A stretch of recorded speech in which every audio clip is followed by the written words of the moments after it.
Okay, so now that we have it set up to where the zombies will go through, claim a slot, and then move to it, I want to get it set up to where once I'm playing as client.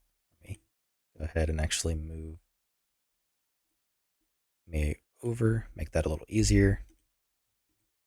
So when a zombie has, say, claimed a slot, such as get them all in position, and this guy out here dies, sorry, is outside of the attack, these up three are attack positions. I want him to then move to the attack position. So basically, any zombie that is not in the attack position needs to move to the attack position if there is a slot available, is basically what I'm trying to say. So to do that, we need to start listening for when the zombies have died. So we have access to the actor, but we don't have access to the zombie class itself. But if we look at our zombie pawn, it does implement the damage interface which we made, and we do have our applied death. So what we can do is create a simple on death delegate. So declare. Let's just do a normal. Is it dynamic or is it multicast that can have multiple bound? Let me check really quick. Okay, so it's multicast. So we want to declare a multicast delegate. And we'll do a one param, and let's call it F on death. And it'll just pass through an actor. So let's make a F on death and call it on death. So back in our zombie pawn, let's go ahead and we have, on zombie death and all that stuff. Honestly, we're probably going to ditch that at some point. And we're going to have our F on death. Or actually, we don't need that because we're already declaring it. Whenever we broadcast this, we just need to, do the same thing through the interface. So on zombie death.broadcast, which is in the on death, which I believe is kind of what is received. Yeah, that's from a delegate. Or sorry, that's from a gameplay tag. We're broadcasting that. We need to do the same thing. So on death dot. Yeah, that's right, because it's got the same name. So let's do on. We'll just do on actor death. Worst comes to worst, we can do the renaming and crap later. But on actor death, and we want to broadcast passing in this.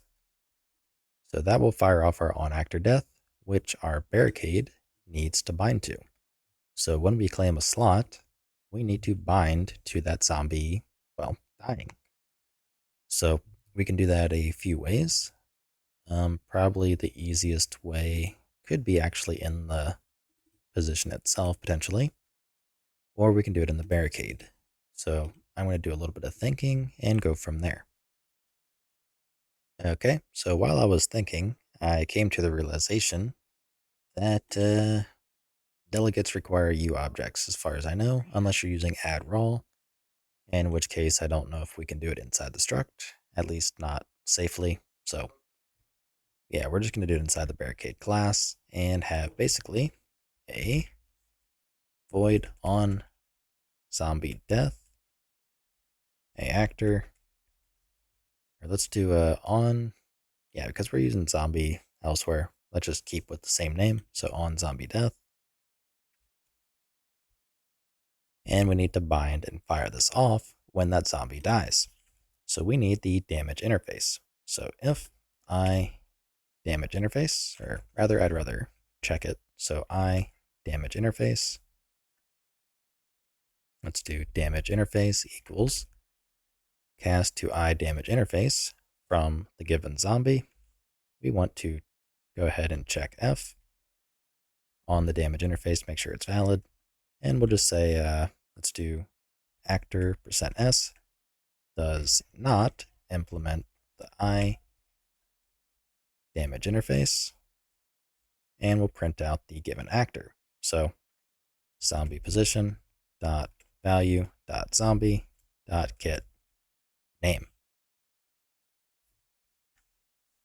So if that is the case, meaning it implements it, we can grab the damage interface and go ahead and do a on actor death dot add uObject, this for the user object, and the function being a barricade on zombie death.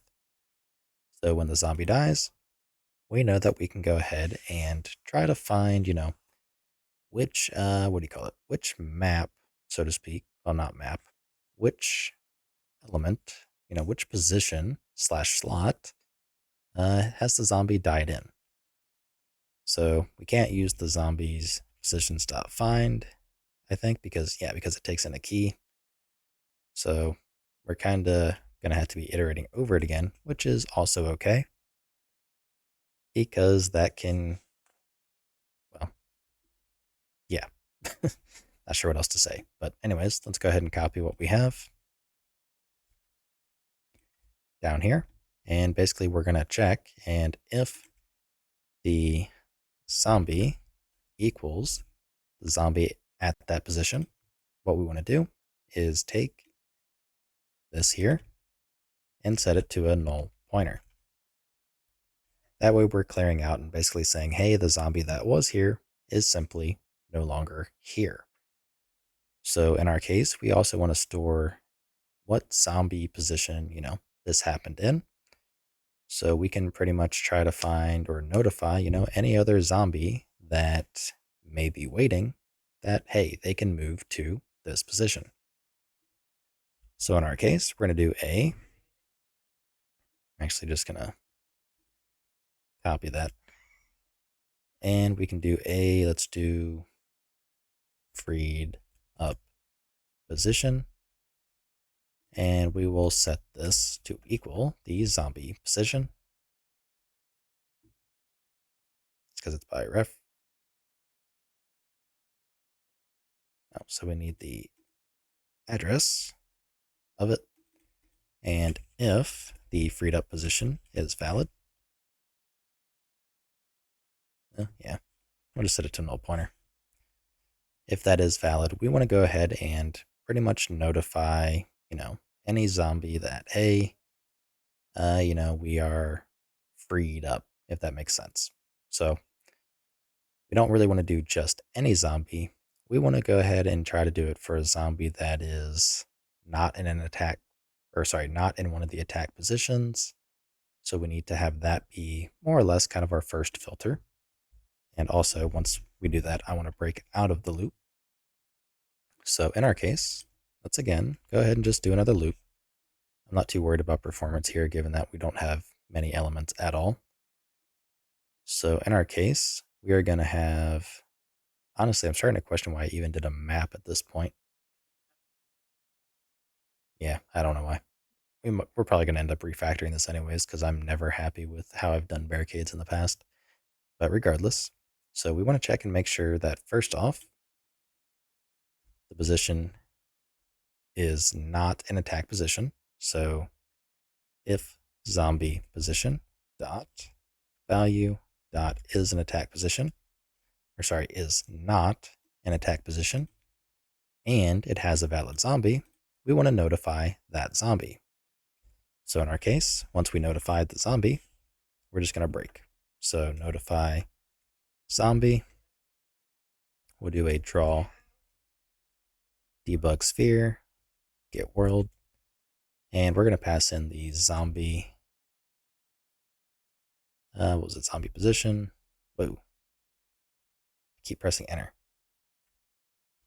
dot value dot zombie get actor location.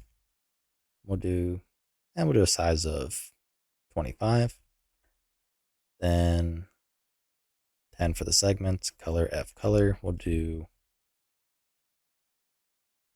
black. And then for testing sake, we'll do true. So we'll draw persistent lines, and that is pretty much it. So now we can give that a try. Go ahead and close it down, recompile, relaunch, and this should tell us, which zombie is it telling to go to the new position, if that makes sense. Okay, once we are back in the editor, let's go ahead, hit play. let them move to their, claimed positions and whatnot. And let's go ahead and we'll just shoot this guy.